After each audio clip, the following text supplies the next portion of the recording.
السلام عليكم ورحمة الله تعالى وبركاته. مرحبا بكم في حلقة من حلقات قناة عالم الاختراع والكهرباء. الحلقة تاع اليوم غادي ندرجو فيها على الرودريسمون ديال الكورو من كورو التيرناتيف إلى كورو كونتيني. أولا كناخدو واحد تيت جينيراتور بهاد الشكل اللي هو الالتيرناتيف، وناخدو واحد ديود اللي هو سامبل رودريسمون، واحد لاشارج اللي هي ار، وهذا هو السيركوي تاعنا. ناخدو هنا 14 فولت 50 هرتز، هذا هو لا فريكونس ديال السيركوي. نشوفو من خلال لاكورد غادي، هذا هو لاكورد ديال الكورو التيرناتيف. دونك كيعطينا بهذا الشكل هذا اللي كيكون سينيسويدال. من بعد ما كيدوز على الديود هذا نشوفو اول حاجه الديود لوغول ديالو شنو هو. الديود هو عباره عن كومبوزون اللي كيسمح بالمرور التيار في الاتجاه ديالو بهذا الاتجاه هذا.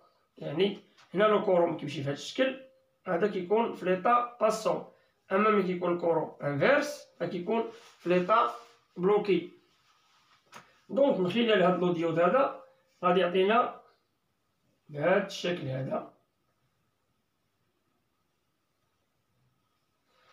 كاين الفرق بين هذا السينيسويدال، شوف هذا دابا يعني وقع له رودريسمون ولكن مازال فيه الفريكونس. هنا راه باقا 50 هرتز، وهنا 50 هرتز، 14 فولت، هنا 14 فولت.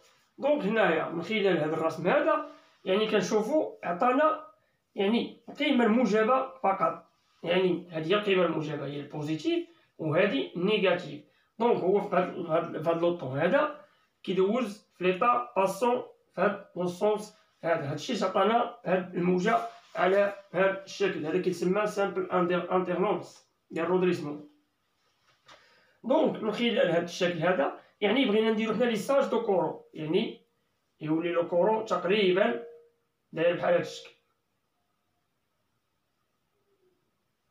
بحال هاد الشكل. يعني تيقول لك واحد العلاقه باش انك ترد لي رودريسمون يعني ديال الكورو بهذا الشكل، تيقول لك زيدني واحد لو كوندونساتور اللي هو بهذا الشكل. ويعني باش نحددو حنا القيمه ديال الكوندونساتور كاين واحد لا ريلاسيون اللي كيقول لك سي كتساوي اي ماكس اللي هو الكورو سير 2 فوا اف فوا فولت اونديلاسيون اللي هو بالبورسونتاج.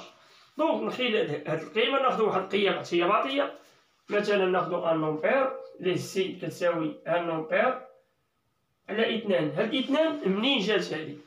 هاد 2 ماشي كونستونت، يعني هاد 2 ديال الموجه ديال هاد الشكل. يعني من هنا لهنا راه هي تي، ولهنا لهنا راه هي تي.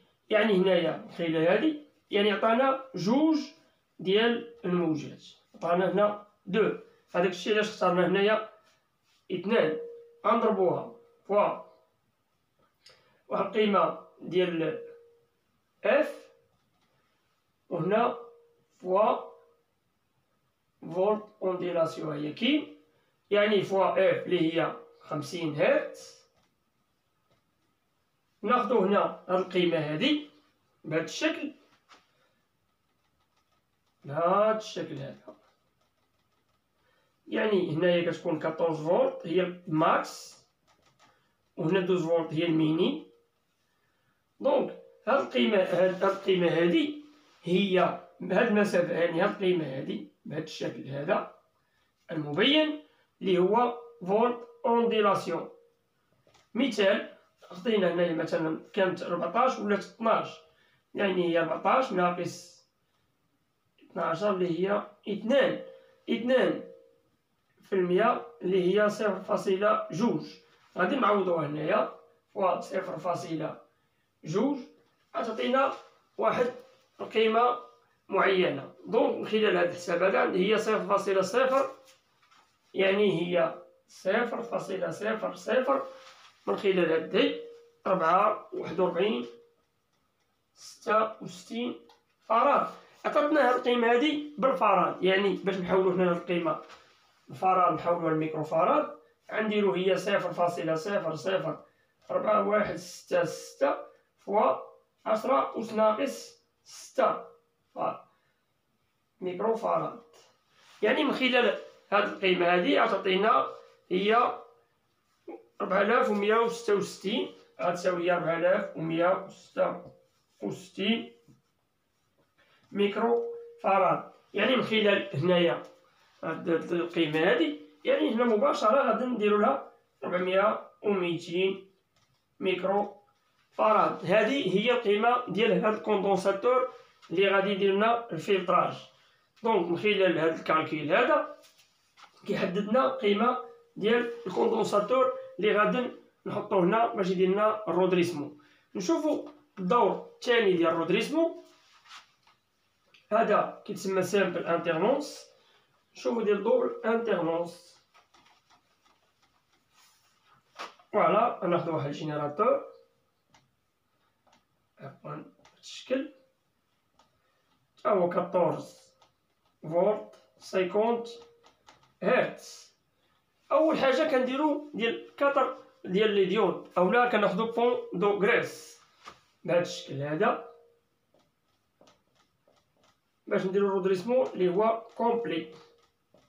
غنشوفو الفرق بيناتهم. هنا ارضي، هنا لو بوزيتيف، وهنا لو كوندونساتور سي، وهادو لي زونطري ديال ديال الرودريسمون. يعني الا جينا في لوسيلوسكوب غادي كان في الاصل ديالو ديال بحال هكا سينيسويدال، هذا هو الكورو، غادي يعطيه لنا بهذا الشكل هذا مباشرة. يعني الفرق الاصلي اللي كان بحال هكا ملي كانت انترنونس وحده عطانا بهذا الشكل هذا اللي هو هنايا 1 هنا 0 1 وهنا 0. معناه ديال 1 0 راه هي 14 فولت وهنا 0 فولت. يعني من خلال الشكل هذا كيبين لنا على ان الرودريسمون هنا كاين واحد التحسن على الرودريسمون الاخر. يعني لي دونديلاسيون قلالو بزاف. يعني غنديرو واحد الكوندنساتور من بعد غيعطيه لنا ليس بهذا. هذا هو الشكل ديال الكورو انترناتيف عاودي الكورو كونتيني. وبهذا الشكل هذا ممكن ان نحدو القيمه ديال الكوندنساتور بكل بساطه. وحتى هنا وصلنا الى نهايه الحلقه. كنتمنى تكون هذا حسن الظن ديالكم. دمتم في رعايه الله والى اللقاء الى حلقه قادمه ان شاء الله.